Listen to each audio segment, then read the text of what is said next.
ओम श्री गुरुचरण कमलेभ्यो नमः। आज संध्या के बारे में बताएंगे। रामचरितमानस में राम जी भी संध्या करते थे। प्राची दिश शशि उयव सुहावा, इस प्रकार से रामायण में वर्णन है कि विगत दिवस गुरु आय सुपाई, संध्या करन चले रघुराई। यहाँ से है। तो कहते हैं कि ब्राह्मण को 3 बार संध्या करनी चाहिए। ब्राह्मण के ऊपर बहुत उत्तरदायित्व दिया हुआ। संध्याहीन ब्राह्मण अपवित्र है। तीनों समय संध्या किए बिना भोजन करने से शूद्र के समान रहता है ब्राह्मण। संध्या में ब्राह्मणों की अश्रद्धा हुई, तभी से ब्राह्मणों का पतन हुआ।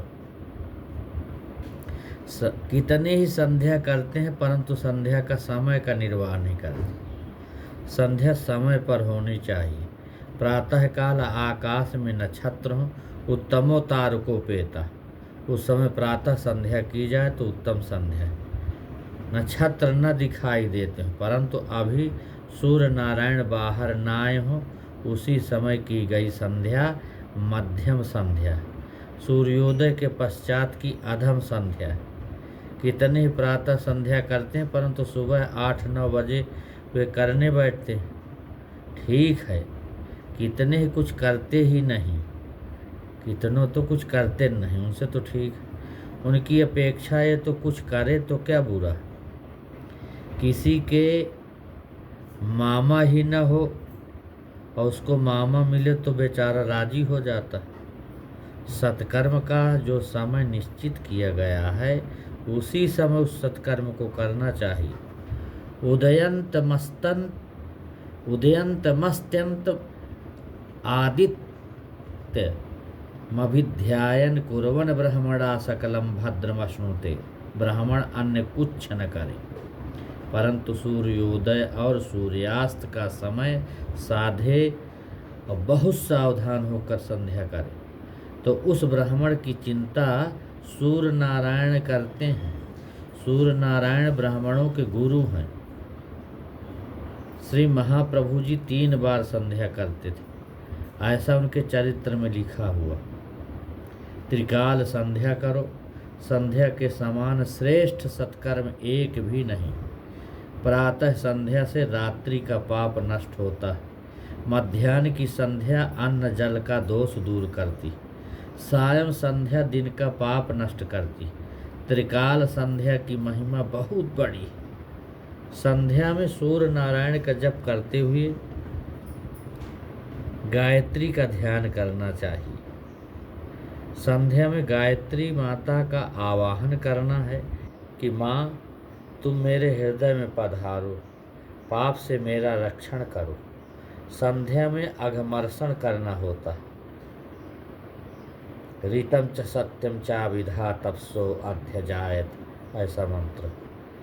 त्रिकाल संध्या करने वाला कभी मूर्ख रहता नहीं, दरिद्र रहता नहीं। आदित्यस्य नमस्कार में कुर्वन्ति दिने दिने, जन्मांतर सहस्रेषु दारिद्र्यम नोपजायते। भागवत में गोकर्ण की कथा आती है। गोकर्ण ने सूर्य नारायण को अर्घ्य देकर कहा, महाराज जरा खड़े हो, मुझे तुमसे कुछ पूछना है। सूर्य नारायण खड़े रहे। यह त्रिकाल संध्या का फल है।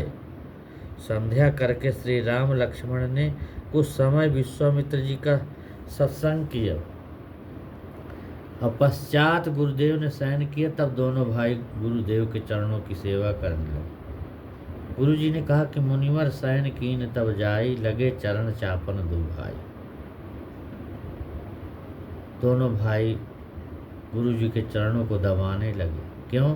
जिनके चरण सरोरुह लागी, करत विविध जग जोग विरागी।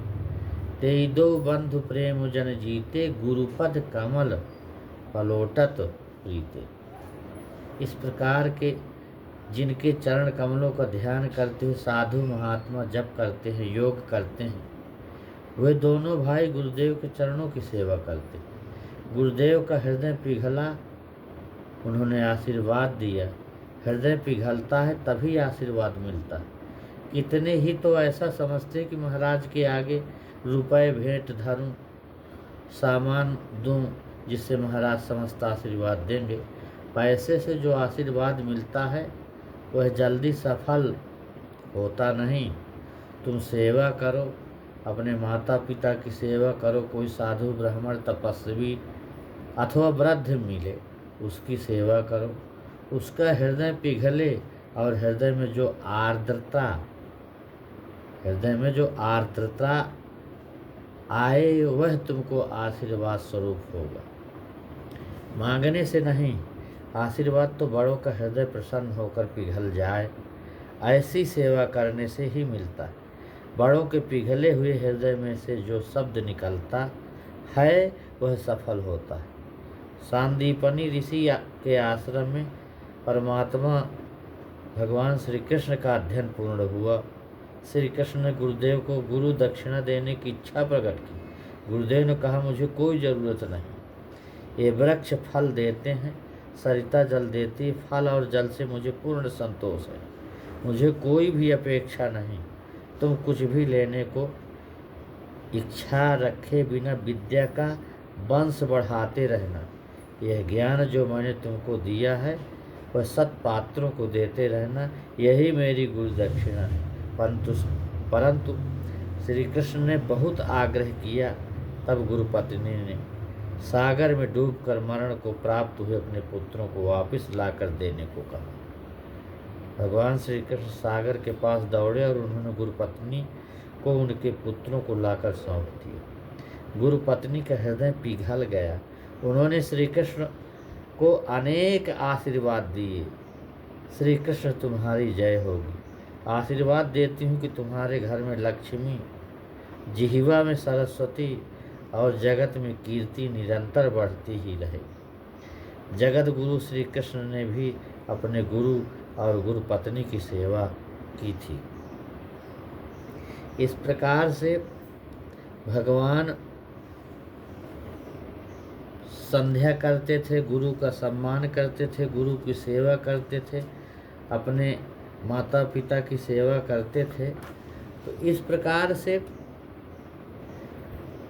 सेवक का धर्म है कि स्वामी शयन करे उसके पश्चात सोए, स्वामी जगे उससे पहले ही उठ जाओ। पतिव्रता स्त्री का धर्म है कि पतिदेव के शयन करने के बाद सोए और पतिदेव जगे उससे पहले ही उठ जाओ। कितनी ही स्त्रियां तो चारपाई पर पड़े पड़े ही पतिदेव को हुक्म देती हैं, रात्रि में मुझको जागरण हो गया था, 1 बजा था, इसलिए तुम्हें उठकर आज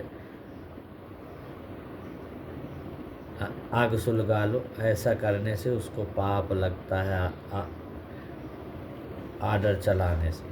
पतिदेव जाग जाए और स्त्री चारपाई पर सोती रहे, यह पाप। स्त्री का धर्म है पति भोजन कर ले, उसके बाद स्वयं भोजन करे, जो कुछ बचा हो उसे प्रेम से आरोगे। कितनी ही बहनें इस प्रकार से नहीं रहती, स्वयं 12 बजे खा लेती हैं और पीछे पति के लिए थाली ढक कर रख देती। यह अयोग्य, योग्य नहीं। तो इस तरह से भगवान की कथाओं से यही हमको शिक्षा मिलती है। मोर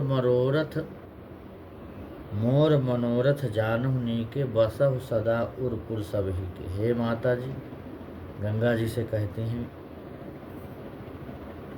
सीता जी कि हे माता जी, मेरी इच्छा तुम जानती हो, मेरे पति, मेरे श्री राम मुझको पति रूप में प्राप्त हो जाए। यही सीता जी ने जब पूजा करने माता जी के पास में गई तो यही मांगा था। तो इस प्रकार आशीर्वाद से क्या चीज़ नहीं मिलता। आशीर्वाद ऐसी चीज़ है कि उनको सब मिल जाता है। आशीर्वाद में बड़ी ताकत होती है। आशीर्वाद लेना बहुत ही ज़रूरी रहता है व्यक्ति का। तो इस तरह से भगवान की सेवा, संध्या, गुरु सेवा और तब गृहस्थ आश्रम का आदर्श बताया गया है। राम जी जगत को एक आदर्श बताया है। गृहस्थ का जीवन कैसा होना चाहिए, शास्त्र में ऐसा लिखा। राम जी यही बताते हैं कि सुबह उठ के क्या क्या करना चाहिए। स्वयं संध्या करते, स्वयं माता पिता की आज्ञा अनुसार चलते, एक पत्नी व्रत का पालन करते हैं, ब्रह्मचारी जैसे हैं भगवान। और काम का विनाश करने के लिए कोई सुंदर वस्तु दिखे तो आँख और कान बिना कारण चंचल होते हैं। अनेक बार मन समझता है कि मैं जिसका चिंतन करता हूँ वह मुझको कभी मिलेगा नहीं, वह मेरा नहीं और मेरा हो सकता भी नहीं, मेरा इसके ऊपर जरा जी हक नहीं करता कि मैं पा जाऊँ। ऐसा सब समझने पर भी मन को इसका चिंतन करने में कुछ सुख का भास होता है। तुम्हारे मन की दूसरा कौन रक्षा करेगा, अपने मन का तुमको ही रक्षण करना पड़ेगा। जो मन को मुट्ठी में रखता है, मन की रक्षा करता, वह महान बनता। इसलिए गृहस्थ का धर्म है कि एक पत्नी व्रत का पालन करे। एक पत्नी व्रत धरो राजर्षि चरितः शुचि, स्वधर्म ग्रह मेधीयम शिक्षयन स्वयं आचरत। गृहस्थ का धर्म है कि घर में रोज़ थोड़ा सा सत्संग अवश्य करे। घर में जाने अनजाने धूल आती है और इससे बहाली करनी पड़ती है। जिस प्रकार घर में धूल आती है, झाड़ू लगाते हैं, उसी प्रकार संसार व्यवहार का काम करते समय मन में भी धूल आती। विकार, वासना, आसक्ति, देश, विषमता, ये सब धूल है। इससे सत्संग करने की बहुत आवश्यकता है। प्रभु प्रेमी भजनानंदी संतों का सत्संग करने से गृहस्थ आश्रम दिव्य बनता है। इस प्रकार से भगवान का नाम लेकर के और अपने जीवन को ऐसे संजोए रखना, संभालते रहना।